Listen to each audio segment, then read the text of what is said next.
ਸਤਿ ਸ੍ਰੀ ਅਕਾਲ ਬਾਬਾ ਜੀ।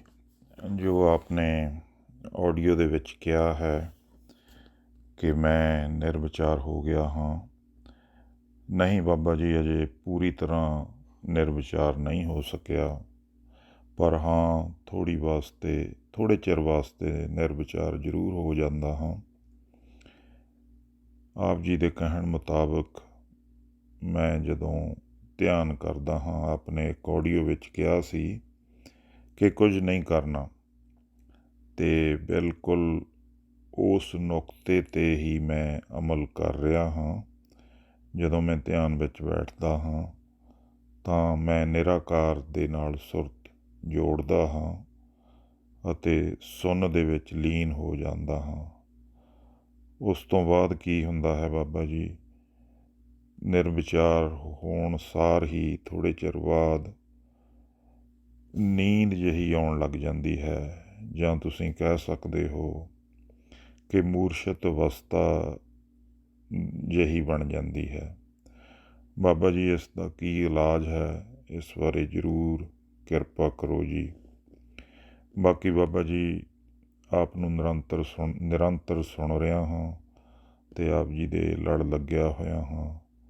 ਇਸੇ ਤਰ੍ਹਾਂ ਹੀ ਲੱਗਿਆ ਰਹਾਂਗਾ। ਆਪ ਜੀ ਨੂੰ ਕੋਟ ਪ੍ਰਣਾਮ ਹੈ ਬਾਬਾ ਜੀ, ਅਤੇ ਤੁਸੀਂ ਹਮੇਸ਼ਾ ਯਾਦ ਕਰਦੇ ਹੋ ਤਾਂ ਤੁਸੀਂ ਆਪ ਦਾ ਸਮਝ ਕੇ ਹੀ ਯਾਦ ਕਰਦੇ ਹੋ। ਅਤੇ ਇੱਧਰ ਤਾਂ ਬਾਬਾ ਜੀ ਲਗਾਤਾਰ ਹਰ ਰੋਜ਼ ਕੋਈ ਵੀ ਐਸਾ ਦਿਨ ਨਹੀਂ ਹੈ ਜਿਸ ਦਿਨ ਆਪ ਜੀ ਦੇ ਬਾਰੇ ਆਪ ਜੀ ਦਾ ਮਨ ਦੇ ਵਿੱਚ ਵਿਚਾਰ ਨਹੀਂ ਆਉਂਦਾ, ਕਿਉਂਕਿ ਜਦੋਂ ਵੀ ਆਪ ਨੂੰ ਸੁਣਦਾ ਹਾਂ ਤਾਂ ਆਪ ਜੀ ਦਾ ਚਿਹਰਾ ਅਤੇ ਸਾਹਮਣੇ ਆ ਹੀ ਜਾਂਦਾ ਹੈ। ਅਤੇ ਬਾਬਾ ਜੀ, ਇਸੇ ਤਰ੍ਹਾਂ ਹੀ ਕਿਰਪਾ ਕਰਦੇ ਰਹਿਣਾ। ਬਾਕੀ ਆਪ ਜੀ ਨੂੰ ਕੋਟ ਪ੍ਰਣਾਮ ਬਾਬਾ ਜੀ। ਜੇ ਕੋਈ ਗੱਲ ਵੱਧ ਘੱਟ ਕਹੀ ਗਈ ਹੋਵੇ ਤਾਂ ਮਾफ़ ਕਰ ਦੇਣਾ ਬਾਬਾ ਜੀ। ਸਤਿ ਸ੍ਰੀ ਅਕਾਲ ਬਾਬਾ ਜੀ, ਸਤਿ ਸ੍ਰੀ ਅਕਾਲ। ਰਾਜ ਗਿੱਲ ਨੂੰ ਕੱਲ੍ਹ ਮੈਂ ਕਿਹਾ ਸੀ ਵੀ ਇਹਨੂੰ ਬਹੁਤ ਗਿਆਨ ਹੈ। ਮੈਂ ਇਹਨੂੰ ਪੁੱਛਦਾ ਹਾਂ ਵੀ ਇਹ ਨਿਰਵਿਚਾਰ ਹੋ ਗਿਆ ਹੈ, ਅਤੇ ਅੱਜ ਉਹਨੇ ਇਹ ਰਿਕਾਰਡਿੰਗ ਕਰਕੇ ਭੇਜੀ ਹੈ। ਮੈਂ ਗਰੁੱਪਾਂ 'ਚ ਪਾ ਦਿੰਦਾ ਹਾਂ ਤਾਂ ਕਿ ਤੁਸੀਂ ਸੁਣ ਕੇ ਸਹੀ ਢੰਗ ਨਾਲ ਸਮਝ ਸਕੋ। ਇਸ ਰਿਕਾਰਡਿੰਗ ਅੰਦਰ ਉਹ ਕਹਿ ਰਿਹਾ ਹੈ ਕਿ ਮੈਂ ਪੂਰੀ ਤਰ੍ਹਾਂ ਨਿਰਵਿਚਾਰ ਤੇ ਨਹੀਂ ਹੋਇਆ ਹਾਂ, ਪਰ ਜਦੋਂ ਮੈਂ ਧਿਆਨ 'ਚ ਬੈਠਦਾ ਹਾਂ ਅਤੇ ਕੁਛ ਕੁ ਚਿਰ ਵਾਸਤੇ ਨਿਰਵਿਚਾਰ ਹੋ ਜਾਂਦਾ ਹਾਂ। ਸੁੰਨ 'ਚ ਚਲੇ ਜਾਂਦਾ ਹਾਂ। ਫਿਰ ਮੈਨੂੰ ਆਲਸ ਹੋਣਾ ਸ਼ੁਰੂ ਹੋ ਜਾਂਦਾ ਹੈ। ਮੈਂ ਮੂਰਛਿਤ ਹੋਣਾ ਸ਼ੁਰੂ ਹੋ ਜਾਂਦਾ। ਇਹਨੂੰ ਨਿਰਵਿਚਾਰ ਨਹੀਂ ਕਹਿ ਰਿਹਾ ਹਾਂ ਮੈਂ। ਜਿਹਨੂੰ ਮੈਂ ਨਿਰਵਿਚਾਰ ਕਹਿ ਰਿਹਾ ਹਾਂ ਨਾ, ਉਹਦੇ ਵਿੱਚ ਜਦੋਂ ਕੋਈ ਚਲੇ ਜਾਂਦਾ ਹੈ ਨਾ, ਉਦੋਂ ਮੂਰਛਿਤ ਨਹੀਂ ਹੁੰਦਾ ਹੈ, ਉਦੋਂ ਉਹਦਾ ਪੂਰਨ ਜਾਗਰਣ ਹੁੰਦਾ ਹੈ। ਉਹਦੇ ਅੰਦਰ ਆਨੰਦ ਦੇ ਫੁਹਾਰੇ ਫੁੱਟਦੇ ਹਨ। ਉਹ ਰੋਂਦਾ ਹੈ, ਉਹ ਹੱਸਦਾ ਹੈ, ਉਹ ਥਿਰਕਦਾ ਵੀ ਹੈ, ਅਗਰ ਥਿਰਕਣ ਦਾ ਸੁਭਾਵ ਹੋਵੇ। ਜਿਨ੍ਹਾਂ ਦਾ ਸਤਰੀਣ ਚਿੱਤ ਹੁੰਦਾ ਹੈ ਨਾ, ਉਹ ਥਿਰਕਦੇ ਹਨ। ਜਿਵੇਂ ਮੀਰਾ, ਸੂਰਦਾਸ, ਉਹਨਾਂ ਦਾ ਬਾਹਰ ਪ੍ਰਗਟ ਹੋ ਜਾਂਦਾ ਹੈ, ਪਰ ਗੌਤਮ ਬੁੱਧ ਜਾਂ ਬਾਬਾ ਨਾਨਕ ਐਸੇ ਜਿਹੜੇ ਹੋਏ ਹਨ, ਉਹ ਥਿਰਕੇ ਨਹੀਂ ਹਨ। ਅਤੇ ਐਸਾ ਨਹੀਂ ਹੈ ਉਹਨਾਂ ਦੇ ਅੰਦਰ ਉਹ ਉਮੰਗ, ਉਹ ਤਰੰਗ ਥਿਰਕਣ ਦੇ ਨਹੀਂ ਸੀ, ਨਹੀਂ, ਉਹ ਅੰਦਰ ਥਿਰਕਦੇ ਆ। ਅਤੇ ਜਿਹੜੀ ਮੈਂ ਨਿਰਵਿਚਾਰਤਾ ਦੀ ਗੱਲ ਕਰ ਰਿਹਾ ਹਾਂ ਨਾ, ਉਹਦੇ ਵਿੱਚ ਪੂਰਨ ਜਾਗਰਣ ਹੋਵੇਗਾ, ਉਮੰਗ ਹੋਵੇਗੀ। ਅਤੇ ਜਿਹੜੇ ਮੂਰਛਿਤ ਹੋ ਰਹੇ ਹਨ ਜਾਂ ਕਈ ਡੈਡ ਜਿਹੇ ਹੋ ਜਾਂਦੇ, ਬੇਹੋਸ਼ ਜਿਹੇ ਹੋ ਜਾਂਦੇ ਹਨ, ਅਤੇ ਲੋਕ ਸੋਚਦੇ ਹਨ ਵੀ ਇਹ ਬੜੇ ਧਿਆਨੀ ਹਨ। ਨਹੀਂ, ਉਹ ਵਾਸਤਵਿਕ ਧਿਆਨ ਨਹੀਂ ਹੈ। ਇਹ ਗੱਲ ਖਿਆਲ ਵਿੱਚ ਰੱਖੋ। ਧਿਆਨ ਜੜ ਨਹੀਂ ਕਰਦਾ ਹੈ, ਧਿਆਨ ਮੂਰਛਿਤ ਨਹੀਂ ਕਰਦਾ ਹੈ ਪਰਮਾਤਮਾ ਦਾ। ਅਤੇ ਇਹ ਧਿਆਨ ਕਰ ਰਹੇ ਹਨ ਤਾਂ ਮੂਰਛਿਤ ਹੋ ਰਹੇ ਹਨ। ਹੁਣ ਦੂਸਰੀ ਗੱਲ ਵੀ ਸਮਝ ਲਵੋ। ਰਾਜ ਗਿੱਲ ਕਹਿ ਰਿਹਾ ਹੈ ਵੀ ਤੁਸੀਂ ਨੇ ਹੀ ਕਿਹਾ ਹੈ ਕਿ ਜਦੋਂ ਧਿਆਨ ਵਿੱਚ ਬੈਠਣਾ ਉਦੋਂ ਕੁਛ ਨਹੀਂ ਕਰਨਾ ਹੈ, ਅਤੇ ਮੈਂ ਉਸੇ ਗੱਲ 'ਤੇ ਹੀ ਅਮਲ ਕਰ ਰਿਹਾ ਹਾਂ। ਨਹੀਂ, ਤੁਸੀਂ ਮੇਰਾ ਕੁਛ ਨਹੀਂ ਕਰਨਾ ਵੀ ਨਹੀਂ ਸਮਝ ਰਹੇ ਹੋ। ਹੁਣ ਤੁਸੀਂ ਜਦੋਂ ਧਿਆਨ ਵਿੱਚ ਬੈਠਦੇ ਹੋ ਤਾਂ ਉਦੋਂ ਤੁਹਾਨੂੰ ਪੁੱਛੇ ਕੋਈ ਵੀ ਤੁਸੀਂ ਕੀ ਕਰ ਰਹੇ ਹੋ, ਤੁਸੀਂ ਕਹੋਗੇ ਅਸੀਂ ਧਿਆਨ ਕਰ ਰਹੇ ਹਾਂ। ਅਤੇ ਕਰ ਰਹੇ ਹੋ ਨਾ, ਕੁਛ ਨਹੀਂ ਕਿਵੇਂ ਹੋ ਗਿਆ? ਧਿਆਨ ਹੀ ਕਰ ਰਹੇ ਹੋ ਅਤੇ ਕਰ ਤੇ ਰਹੇ ਹੀ ਹੋ ਨਾ, ਅਤੇ ਕਰਨਾ ਤਾਂ ਮਨ ਦੁਆਰਾ ਹੀ ਹੋਵੇਗਾ ਨਾ, ਅਤੇ ਕਰਤਾ ਭਾਵ ਜਾਰੀ ਰਹੇਗਾ। ਅਤੇ ਕਰਤਾ ਭਾਵ ਦੁਆਰਾ ਜਦੋਂ ਧਿਆਨ ਹੁੰਦਾ ਹੈ ਉਹ ਧਿਆਨ ਵਾਸਤਵਿਕ ਨਹੀਂ ਹੈ। ਹਾਂ, ਪਹਿਲ ਸ਼ੁਰੂਆਤ ਉੱਥੋਂ ਹੁੰਦੀ ਹੈ। ਇਸ ਕਰਕੇ ਮੈਂ ਧਿਆਨ ਬਾਰੇ ਬਹੁਤ ਕਿਹਾ ਹੈ ਕਰਨ ਵਾਸਤੇ, ਕਿਉਂਕਿ ਸ਼ੁਰੂਆਤ ਤਾਂ ਕਰਨੀ ਪਵੇਗੀ ਨਾ, ਸ਼ੁਰੂਆਤ ਤਾਂ ਕਰਨ ਤੋਂ ਹੋਵੇਗੀ ਨਾ। ਅਤੇ ਤੁਸੀਂ ਬਹੁਤ ਸਮੇਂ ਤੋਂ ਕਰ ਰਹੇ ਹੋ ਤਾਂ ਮੈਂ ਕਿਹਾ ਹੈ ਵੀ ਤੁਹਾਨੂੰ ਗਿਆਨ ਬਹੁਤ ਹੈ, ਪਰ ਤੁਸੀਂ ਮੈਨੂੰ ਸਮਝੇ ਨਹੀਂ ਆਪਣੇ ਗਿਆਨ ਕਰਕੇ, ਕਿਉਂਕਿ ਤੁਸੀਂ ਸੁਣ ਕੇ ਬੁੱਧੀ ਦੇ ਤਲ 'ਤੇ ਵਿਚਾਰਦੇ ਹੋ, ਸਮਝਦੇ ਹੋ। ਠੀਕ ਹੈ, ਪਹਿਲ ਜਿਹੜਾ ਸੁਣ ਰਿਹਾ ਹੈ, ਜਿਵੇਂ ਮੈਂ ਪਿੱਛੇ ਵੀ ਕਿਹਾ ਹੈ ਵੀ ਉਹਦਾ ਸੰਬੰਧ ਬੁੱਧੀ ਦੇ ਤਲ 'ਤੇ ਹੀ ਹੋਵੇਗਾ, ਸਮਝਣ ਦੇ ਤਲ 'ਤੇ ਹੀ ਹੋਵੇਗਾ, ਸਮਝ ਕੇ ਪਹਿਲਾਂ ਜੁੜੇਗਾ। ਪਰ ਸਮਝ ਦੇ ਤਲ 'ਤੇ ਰੁਕਣਾ ਨਹੀਂ ਨਾ ਹੈ, ਸਮਝ ਤੋਂ ਗਹਿਰੇ ਜਾਣਾ ਹੈ। ਗਹਿਰਾ ਹੈ ਹਿਰਦਾ, ਸਮਝ ਬਹੁਤ ਉੱਪਰੀ ਹੈ, ਉਥਲੀ ਹੈ, ਸੰਸਾਰ ਦਾ ਹਿੱਸਾ ਹੈ। ਹਿਰਦਾ ਥੋੜ੍ਹਾ ਥੋੜ੍ਹਾ ਕਰਤਾਰ ਦਾ ਹਿੱਸਾ ਹੈ, ਕਿਉਂਕਿ ਉਹ ਸ਼ਾਂਤ ਹੈ ਨਾ। ਅਤੇ ਜਿਹੜੇ ਸੁਣ ਕੇ ਸਿਰਫ ਵਿਚਾਰ ਹੀ ਰਹੇ ਹਨ, ਸਮਝ ਰਹੇ ਹਨ, ਉਹਨਾਂ ਦਾ ਗਿਆਨ ਵੱਧਦਾ ਜਾਵੇਗਾ।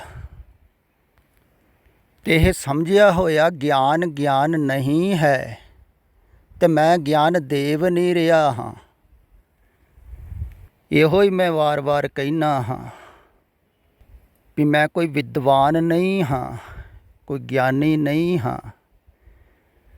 ਮੈਂ ਇਹਨਾਂ ਸ਼ਬਦਾਂ ਦੇ ਨਾਲ ਤੁਹਾਨੂੰ ਗਹਿਰੇ ਉਤਾਰ ਰਿਹਾ ਹਾਂ, ਪਰ ਜਿਹੜੇ ਸ਼ਬਦ ਹੀ ਪਕੜ ਲੈਣਗੇ ਉਹ ਵਿਚਾਰਕ ਹੋ ਜਾਣਗੇ, ਉਹ ਬੁੱਧੀ ਦੇ ਤਲ 'ਤੇ ਉਲਝ ਜਾਣਗੇ। ਸ਼ਬਦ ਵਾਸਤਵਿਕ ਨਹੀਂ ਹੈ, ਸ਼ਬਦ ਮਾਧਿਅਮ ਹੈ। ਜਿਵੇਂ ਇਵੇਂ ਸਮਝ ਲਵੋ, ਛੋਟੇ ਬੱਚੇ ਨੂੰ ਮਾਂ ਚਮਚੇ ਦੇ ਨਾਲ ਔਸ਼ਧੀ ਦਿੰਦੀ ਹੈ, ਦਵਾਈ ਦਿੰਦੀ ਹੈ,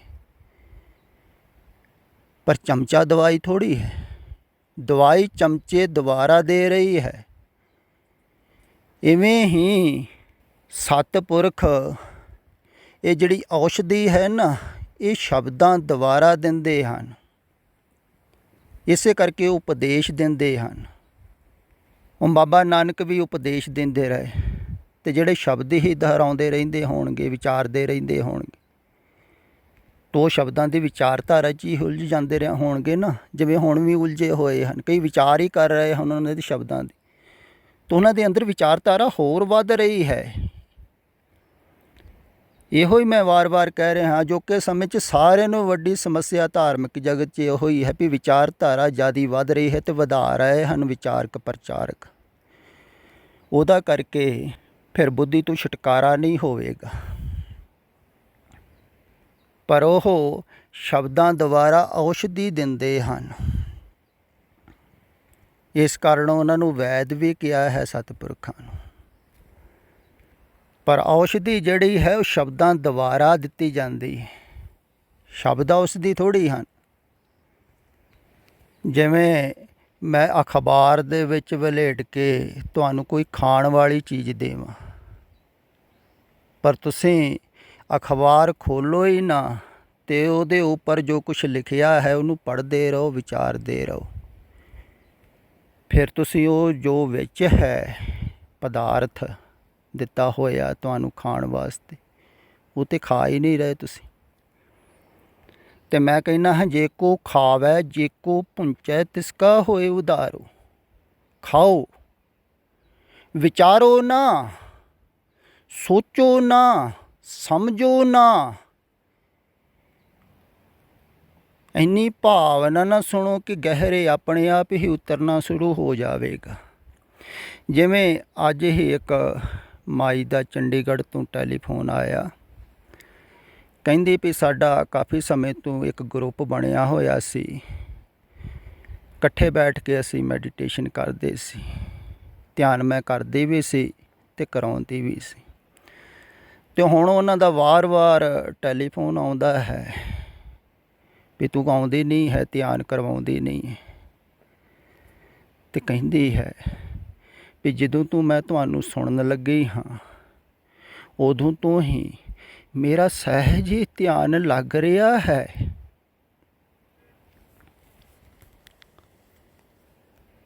ਕਿਉਂਕਿ ਤੁਹਾਡੇ ਕਹਿਣ ਦੇ ਮੁਤਾਬਕ ਹੀ ਬਾਹਰੋਂ ਹਟਾਓ, ਬਾਹਰ ਝੂਠ ਹੈ, ਅਸੱਤ ਹੈ, ਮਿਥਿਆ ਹੈ, ਅਤੇ ਮੇਰਾ ਧਿਆਨ ਹਟ ਰਿਹਾ ਹੈ ਬਾਹਰੋਂ, ਅਤੇ ਆਪਣੇ ਆਪ ਹੀ ਲੱਗ ਰਿਹਾ ਹੈ। ਸਿਰਫ ਤੁਹਾਨੂੰ ਸੁਣਨਾ ਹੀ ਪੈਂਦਾ ਹੈ, ਮੈਂ ਕਰਦੀ ਕੁਝ ਵੀ ਨਹੀਂ। ਦੇਖੋ ਕਿਵੇਂ ਲੱਗ ਰਿਹਾ ਹੋਵੇਗਾ। ਅਤੇ ਐਸਾ ਨਹੀਂ ਮੈਂ ਕੁਝ ਕਰ ਰਿਹਾ, ਨਹੀਂ, ਉਹਦੀ ਭਾਵਨਾ ਕੁਝ ਕਰ ਰਹੀ ਹੈ। ਉਹ ਇੰਨੇ ਭਾਵ ਦੇ ਨਾਲ ਸੁਣ ਰਹੀ ਹੈ ਵੀ ਜੋ ਕਹਿ ਰਹੇ ਹਨ ਸੱਤ ਹੈ, ਸੱਤ ਬਚਨ ਸਾਧੂ ਉਪਦੇਸ਼, ਝੂਠ ਹੈ ਬਾਹਰ, ਅਤੇ ਛੱਡੋ ਪਰਾਂ। ਅਤੇ ਜਦੋਂ ਐਸਾ ਖਿਆਲ ਆਉਂਦਾ ਹੈ ਛੱਡੋ ਪਰਾਂ, ਤਾਂ ਉਦੋਂ ਗਹਿਰਾਈ ਦੇ ਵਿੱਚ ਡੁਬਕੀ ਲੱਗ ਜਾਂਦੀ, ਸ਼ਬਦ ਬਾਹਰ ਬਾਹਰ ਰਹਿ ਜਾਂਦੇ ਹਨ ਅਤੇ ਅੰਦਰ ਨੇ ਸ਼ਬਦ ਦੇ ਵਿੱਚ ਡੁਬਕੀ ਲੱਗਣੀ ਸ਼ੁਰੂ ਹੋ ਜਾਂਦੀ, ਆਪਣੇ ਆਪ ਹੀ ਸਹਿਜ ਸਰਲ। ਇਹੋ ਹੀ ਮੈਂ ਕਹਿੰਦਾ ਹਾਂ, ਮੇਰਾ ਮਾਰਗ ਬਹੁਤ ਜ਼ਿਆਦਾ ਸਰਲ ਹੈ, ਪਰ ਬੁੱਧੀਜੀਵੀਆਂ ਨੂੰ ਸਮਝ ਵਿੱਚ ਨਹੀਂ ਆਵੇਗਾ। ਹੁਣ ਬੁੱਧੀਜੀਵੀ ਮੇਰੇ ਕੋਲ ਆ ਵੀ ਜਾਵੇ ਤੋ ਬਾਹਰੋਂ ਦੇਖੇਗਾ, ਵਿਚਾਰੇਗਾ, ਸੋਚੇਗਾ, ਤੋ ਵਿਚਾਰਧਾਰਾ ਹੋਰ ਵਧਾ ਕੇ ਚਲੇ ਜਾਵੇਗਾ। ਜਿਉਂ ਕੁੰਚਰ ਇਸ਼ਨਾਨ ਆਇਆ ਸੀ, ਉਹ ਇਸ਼ਨਾਨ ਕਰਨ ਵਾਸਤੇ, ਪਰ ਹਾਥੀ ਦੀ ਤਰ੍ਹਾਂ ਖੇ ਸਵਾਹ ਸਿਰ ਦੇ ਵਿੱਚ ਪਾ ਕੇ ਹੋਰ ਚਲੇ ਗਿਆ, ਭਾਵ ਕਿ ਹੋਰ ਵਿਚਾਰਧਾਰਾ ਵਧਾ ਕੇ ਚਲੇ ਗਿਆ। ਅਤੇ ਜਿਹੜਾ ਵਧਾ ਕੇ ਜਾਵੇਗਾ, ਵਿਚਾਰਧਾਰਾ ਵਧੇਗੀ, ਉਹਦੇ ਅੰਦਰ ਈਰਖਾ ਵੀ ਪੈਦਾ ਹੋਵੇਗੀ ਗੁਰੂ ਪ੍ਰਤੀ, ਸਹਿਜ ਹੈ। ਨਾਰਾਜ਼ਗੀ ਵੀ ਹੋਵੇਗੀ ਵੀ ਕੁਛ ਨਹੀਂ ਮਿਲਿਆ। ਨਹੀਂ, ਗੁਰੂ ਦਿੰਦਾ ਨਹੀਂ ਹੈ, ਗੁਰੂ ਕੋਲੋਂ ਲੈਣਾ ਪੈਂਦਾ ਹੈ। ਇਸੇ ਕਰਕੇ ਵਿਨਮਰਤਾ ਦਾ ਮੁੱਲ ਹੈ। ਵਿਨਮਰ ਹੋਣ ਵਾਸਤੇ ਵਾਰ-ਵਾਰ ਕਿਹਾ ਹੈ ਅਧਿਆਤਮ ਦੇ ਵਿੱਚ। ਇੱਕ ਬਹੁਤ ਪਿਆਰਾ ਪ੍ਰਤੀਕ ਹੈ ਵੀ ਗੁਰਦੁਆਰੇ ਜਦੋਂ ਜਾਈਏ ਅਤੇ ਬਾਹਰ ਆਪਣੇ ਜੋੜੇ, ਜੁੱਤੀਆਂ, ਚੱਪਲਾਂ ਉਤਾਰ ਕੇ ਫਿਰ ਆਪਾਂ ਅੰਦਰ ਜਾ ਕੇ ਮੱਥਾ ਟੇਕ ਕੇ ਸਿਰ ਝੁਕਾ ਕੇ ਬੈਠਦੇ ਹਾਂ। ਉਹ ਬੜਾ ਪਿਆਰਾ ਪ੍ਰਤੀਕ ਹੈ ਵੀ ਗੁਰੂ ਕੋਲ ਤੁਸੀਂ ਜਾਓ ਅਤੇ ਬਾਹਰ ਜੋੜੇ, ਚੱਪਲਾਂ, ਜੁੱਤੀਆਂ ਉਤਾਰਨੀਆਂ ਹਨ। ਉਹ ਤਾਂ ਖਿਆਲ ਵਿੱਚ ਹਨ ਸਾਰਿਆਂ ਦੇ, ਪਰ ਉਹਦੇ ਨਾਲ ਨਾਲ ਆਪਣੀ ਬੁੱਧੀ ਵੀ ਉਤਾਰ ਕੇ ਉੱਥੇ ਜੋੜੇ ਘਰ ਰੱਖ ਦੇਣੀ ਹੈ। ਬੁੱਧੀ ਨਾਲ ਲੈ ਕੇ ਨਹੀਂ ਜਾਣੀ, ਸਮਝ ਲੈ ਕੇ ਨਹੀਂ ਜਾਣੀ ਹੈ ਗੁਰੂ ਕੋਲ, ਅਤੇ ਉਤਾਰ ਕੇ ਰੱਖ ਕੇ ਉੱਥੇ, ਅਤੇ ਫਿਰ ਜਾ ਕੇ ਮੱਥਾ ਟੇਕ ਕੇ, ਭਾਵ ਕਿ ਝੁਕ ਕੇ, ਵਿਨਮਰ ਹੋ ਕੇ ਫਿਰ ਬੈਠਣਾ ਹੈ। ਭਾਵ ਕਿ ਬੁੱਧੀ ਆਪਣੀ ਸਮਝ ਬਾਹਰ ਰੱਖਤੀ, ਪਾਤਰ ਖਾਲੀ ਹੋ ਗਿਆ ਤੁਹਾਡਾ, ਅਤੇ ਅੰਦਰ ਜਾ ਕੇ ਪਾਤਰ ਨੂੰ ਥੱਲੇ ਰੱਖ ਕੇ ਬੈਠਣਾ ਹੈ। ਹੁਣ ਪਾਤਰ ਖਾਲੀ ਹੋਊ, ਭਾਂਡਾ ਖਾਲੀ ਹੋਊਗਾ ਤੁਹਾਡਾ, ਅਤੇ ਤਾਂ ਹੀ ਗੁਰੂ ਪਾਵੇਗਾ ਨਾ। ਹੁਣ ਤੁਹਾਡੀ ਮੱਤ ਅੰਦਰੋਂ ਨਿਕਲੇਗੀ ਤਾਂ ਹੀ ਗੁਰੂ ਆਪਣੀ ਮੱਤ ਪਾਵੇਗਾ ਨਾ। ਹੁਣ ਮੱਤ ਆਪਣੀ ਦੇਵੇਗਾ ਕਿਵੇਂ? ਉਹ ਜ਼ਬਰਦਸਤੀ ਥੋੜ੍ਹੀ ਦੇ ਦੇਵੇਗਾ ਵੀ ਆਹ ਲੈ ਮੇਰੀ ਮੱਤ। ਕੌਣ ਲੈਂਦਾ ਹੈ? ਨਾਲੇ ਗੁਰੂ ਦੀ ਮੱਤ ਬਿਲਕੁਲ ਸਧਾਰਨ ਹੈ, ਇਹ ਆਣੇ ਦੀ ਤਰ੍ਹਾਂ ਹੈ, ਤੋ ਤੇ ਬਿਲਕੁਲ ਨਹੀਂ ਲਵੇਗਾ। ਫਿਰ ਸਿਆਣਾ ਆਦਮੀ ਜਮੇ ਹੀ ਨਹੀਂ ਲਵੇਗਾ, ਵਿਚਾਰਕ ਸਮਝਦਾਰ ਜਵੇਂ ਹੀ ਨਹੀਂ ਲੈਣਗੇ। ਇਸੇ ਕਾਰਨ ਹੀ ਮੈਂ ਕਹਿ ਰਿਹਾ ਨਾ, ਵਾਰ-ਵਾਰ ਪੁਰਾਣੇ ਸਮਿਆਂ 'ਚ ਐਸਾ ਨਹੀਂ ਹੋਇਆ ਹੈ ਵੀ ਬਹੁਤ ਉੱਚ ਕੋਟੀ ਦੇ ਵਿਦਵਾਨ ਗਿਆਨੀ ਸਤਿਪੁਰਖਾਂ ਕੋਲ, ਗੁਰੂਆਂ ਕੋਲ, ਭਗਤਾਂ ਕੋਲ ਆਏ ਤਾਂ ਵਾਦ ਵਿਵਾਦ ਕਰਕੇ ਚਲੇ ਗਏ। ਨਹੀਂ, ਸੁਭਾਵਿਕ ਹੀ ਹੈ, ਜਿਹੜਾ ਬੁੱਧੀ ਦੇ ਤਲ 'ਤੇ ਜੀ ਰਿਹਾ ਹੈ ਉਹਨੂੰ ਸਹਿਜ ਸੁਭਾਵਿਕ ਸਰਲ ਆਦਮੀ ਪਸੰਦ ਨਹੀਂ ਆਵੇਗਾ ਪਹਿਲੀ ਗੱਲ। ਅਤੇ ਫਿਰ ਉੱਥੇ ਆਪਣੀ ਬੁੱਧੀ ਛੱਡੇਗਾ ਨਹੀਂ। ਦਰਅਸਲ ਬੁੱਧੀਮਾਨ ਜਿਹੜਾ ਹੈ ਨਾ, ਉਹ ਉਹਦੀ ਗੱਲ ਜ਼ਿਆਦਾ ਸੁਣਦਾ ਹੈ ਜਿਹਦੀ ਉਹ ਜਾਣਦਾ ਹੈ ਮੇਰੇ ਤੋਂ ਜ਼ਿਆਦਾ ਬੁੱਧੀ ਹੈ, ਸਮਝ ਹੈ, ਗਿਆਨ ਹੈ, ਉਹਦੀ ਉਹ ਗੱਲ ਜ਼ਿਆਦਾ ਸੁਣਦਾ ਹੈ। ਇਸ ਕਰਕੇ ਪੜ੍ਹੇ ਲਿਖੇ ਜਿਹੜੇ ਵਿਦਵਾਨ ਹਨ, ਗਿਆਨੀ ਹਨ, ਉਹਨਾਂ ਦੀ ਲੋਕ ਗੱਲ ਜ਼ਿਆਦਾ ਸੁਣਦੇ ਹਨ। ਉਹਨਾਂ ਨੂੰ ਲੱਗਦਾ ਹੈ ਵੀ ਪੜ੍ਹੇ ਲਿਖੇ ਬਹੁਤ ਹਨ, ਬੜਾ ਗਿਆਨ ਹੈ, ਮੇਰੇ ਤੋਂ ਉੱਪਰ ਹਨ। ਅਤੇ ਜਿਹੜਾ ਉਹਨਾਂ ਤੋਂ ਥੱਲੇ ਹੈ, ਭਾਵ ਕਿ ਬਿਲਕੁਲ ਹੀ ਥੱਲੇ ਬੈਠਾ ਹੋਇਆ ਹੈ, ਜਿਹਦੇ ਕੋਲ ਬੁੱਧੀ ਨਹੀਂ ਹੈ। ਹੁਣ ਗੁਰੂ ਕੋਈ ਬੁੱਧੀਜੀਵੀ ਥੋੜ੍ਹੀ ਹੈ, ਗੁਰੂ ਕੋਈ ਸੋਚ ਕੇ ਜੀਵਨ ਥੋੜ੍ਹੀ ਜੀ ਰਿਹਾ ਹੈ ਵੀ ਇੱਦਾਂ ਜੀਣਾ ਹੈ ਮੈਂ, ਕੋਈ ਪਲਾਨਿੰਗ ਥੋੜ੍ਹੀ ਕਰ ਰਿਹਾ ਹੈ। ਹੁਣ ਜਿਹੜਾ ਪਲਾਨਿੰਗ ਨਹੀਂ ਕਰ ਰਿਹਾ ਹੈ ਉਹ ਬੁੱਧੀਜੀਵੀ ਕਿਵੇਂ ਹੋ ਗਿਆ? ਬੁੱਧੀਜੀਵੀ ਤਾਂ ਪਲਾਨਿੰਗ ਕਰਦਾ ਹੈ ਨਾ ਜੀਵਨ ਦੀ, ਅਤੇ ਸਹੀ ਢੰਗ ਦੇ ਨਾਲ ਜੀਣਾ ਹੈ, ਵਧੀਆ ਢੰਗ ਦੇ ਨਾਲ ਜੀਣਾ ਹੈ, ਉਹ ਹੈ ਨਾ ਬੁੱਧੀਜੀਵੀ। ਅਤੇ ਬੁੱਧੀਜੀਵੀ ਉਹਨਾਂ ਨੂੰ ਸਮਝੇਗਾ ਕਿਵੇਂ? ਉਹ ਬੁੱਧੀ ਨਾਲ ਨਹੀਂ ਜੀਂਦੇ ਹਨ, ਉਹ ਬੁੱਧੀ ਪਰਮਾਤਮਾ ਨੂੰ ਸਮਰਪਿਤ ਕਰ ਦਿੰਦੇ ਹਨ, ਸੋਚਦੇ ਨਹੀਂ ਹਨ ਅਗਲਾ ਪਿਛਲਾ। ਉਹ ਸਹਿਜ ਪਰਮਾਤਮਾ ਦੀ ਲਹਿਰ ਦੀ ਤਰ੍ਹਾਂ ਜੀਂਦੇ ਹਨ, ਅਤੇ ਜਿਵੇਂ ਜਿਵੇਂ ਪਰਮਾਤਮਾ ਲਹਿਰਾਉਂਦਾ ਹੈ ਤਿਵੇਂ ਤਿਵੇਂ ਉਹ ਉਹਦੇ ਨਾਲ ਨਾਲ ਡੋਲਦੇ ਰਹਿੰਦੇ ਹਨ। ਉਹ ਫਿਰ ਕਿੰਤੂ ਪਰੰਤੂ ਵੀ ਨਹੀਂ ਕਰਦਾ ਹੈ ਵੀ ਚੰਗੀ ਸੁੱਖ ਸੁਵਿਧਾ ਨਹੀਂ ਦਿੱਤੀ, ਰਹਿਣ ਵਾਸਤੇ ਚੰਗਾ ਖਾਣਾ ਨਹੀਂ ਦਿੱਤਾ, ਕੋਈ ਸ਼ਿਕਾਇਤ ਨਹੀਂ, ਕਿਉਂਕਿ ਉਹ ਬਾਹਰਲਾ ਸੋਚਦੇ ਹੀ ਨਹੀਂ ਹਨ। ਇਸ ਕਰਕੇ ਉਹਨਾਂ ਨੂੰ ਦੇਸ਼ ਇਲਾਕੇ ਦਾ ਵੀ ਕੋਈ ਫਰਕ ਨਹੀਂ ਹੁੰਦਾ ਹੈ, ਆਪਣੇ ਬਗਾਨਿਆਂ ਦਾ ਵੀ ਕੋਈ ਫਰਕ ਨਹੀਂ ਹੁੰਦਾ। ਇਸ ਕਰਕੇ ਉਹ ਸਹਿਜ ਜੀ ਲੈਂਦੇ ਹਨ ਸਾਰਿਆਂ ਦੇ ਵਿੱਚ ਵੈਸੇ ਹੀ, ਕਿਉਂਕਿ ਉਹ ਅੰਦਰ ਦੇਖ ਰਹੇ ਹਨ ਨਾ। ਅਤੇ ਉਹਨਾਂ ਕੋਲ ਉਹੋ ਹੀ ਲਾਹਾ ਲਵੇਗਾ ਜਿਹੜਾ ਬੁੱਧੀ ਨੂੰ ਛੱਡ ਕੇ ਆਵੇਗਾ ਸਮਝ ਨੂੰ, ਤਾਂ ਹੀ ਉਹਨਾਂ ਦੀ ਮੱਤ ਲਵੇਗਾ ਨਾ। ਅਤੇ ਜਿਹੜੇ ਸਮਝ ਨੂੰ ਛੱਡ ਕੇ ਸੁਣ ਵੀ ਰਹੇ ਹਨ, ਭਾਵੇਂ ਦੂਰ ਬੈਠੇ ਹੋਏ ਹਨ, ਦੇਖੋ ਉਹਨਾਂ ਦੀ ਵੀ ਗਹਿਰਾਈ ਦੇ ਵਿੱਚ ਡੁਬਕੀ ਲੱਗ ਰਹੀ ਹੈ ਕਿ ਨਹੀਂ? ਅਤੇ ਜਿਹੜਾ ਬੁੱਧੀ ਨੂੰ ਛੱਡ ਕੇ ਭਾਵ 'ਚ ਜੀ ਰਿਹਾ ਹੈ ਨਾ, ਉਹਦੇ ਨਾਲ ਤੁਸੀਂ ਭਾਵਨਾ ਵਿੱਚ ਹੀ ਹੋ ਸਕਦੇ ਹੋ।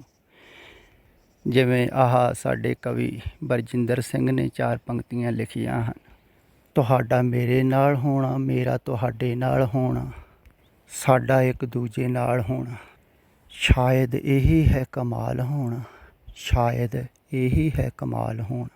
ਅਤੇ ਮੈਂ ਕਹਿੰਦਾ ਹਾਂ ਇਵੇਂ ਹੀ ਹੈ ਯਾਰ ਹੋਣਾ, ਐਸੇ ਹੀ ਹੈ ਦਿਲਦਾਰ ਹੋਣਾ, ਫਿਰ ਐਸੇ ਹੀ ਹੈ ਪਿਆਰ ਹੋਣਾ। ਦੇਖੋ ਕੈਸਾ ਹੈ ਕਮਾਲ ਹੋਣਾ ਕਿ ਮੈਂ ਇੱਧਰ ਦੂਰ ਬੈਠਾ ਹੋਇਆ, ਉੱਧਰ ਦੂਰ ਬੈਠਾ ਹੋਇਆ, ਫਿਰ ਵੀ ਨਾਲ ਹੋਣਾ, ਇਹੀ ਤਾਂ ਹੈ ਕਮਾਲ ਹੋਣਾ। ਪਰ ਇਹ ਭਾਵ ਦੁਆਰਾ ਹੋਣਾ ਹੈ, ਭਾਵਨਾ ਦੁਆਰਾ ਹੋਣਾ, ਪ੍ਰੇਮ ਦੁਆਰਾ ਹੋਣਾ।